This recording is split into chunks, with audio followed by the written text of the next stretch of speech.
Dr. Sarah Russell's mum, Joan, died after a fall in a nursing home in 2015. And Sarah, by the way, is a public health researcher and an aged care advocate, and she joins us now. Sarah, take us through what happened to your mum. Oh, basically, Waleed, Mum was in a very good aged care home, but unfortunately on this particular day, they were very, very busy. They left my mother with her walker in front of her, which is what I'd specifically asked them not to do.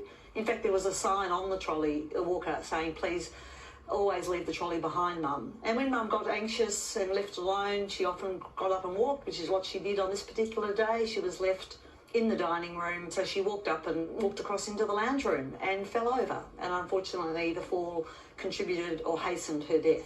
Very sad to hear that, Sarah. We all know that aged care workers do a really good job in a tough field. We hear a lot of horror stories, though, about aged care, and I've got parents in their 80s that I'm going to have to make a decision on at some point. Is it really as bad as we read? Look, we hear horror stories because that's what media does. Media does horror stories. There are a lot of really good stories out there as well. But the truth be known, there are some aged care homes that are chronically understaffed and the care is just not good enough. There's been a huge spike in preventable deaths in the last decade. What do you put that down to? Oh, it's lots of factors, Carrie, but it's been a big study over 10 years, a big epidemiological study. Didn't say that very well. But nonetheless, it's a big study and it's hard to draw specific conclusions from such a large study. The one statistic that really alarmed me in this study was the number of people who are dying in aged care homes from suicide and choking. And both indicate really poor care.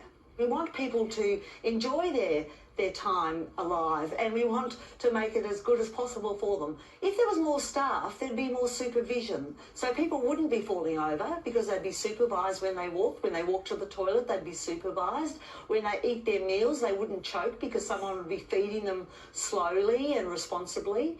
And they hopefully would be so engaged in the aged care home that they wouldn't want to kill themselves. Sarah, you're obviously many decades away from possibly going into one of these homes. Have you thought about it yourself? Oh, I've thought about it a lot, and I hope my advocacy will ensure that aged care homes, by the time I get to that age, are just wonderful places to go to. It'll be as exciting as going to my first day at school. I'll be so excited that right now I can stop cooking for myself. I can, live with great activities and friends, and that's my dream, to make aged care exciting and good and joyful.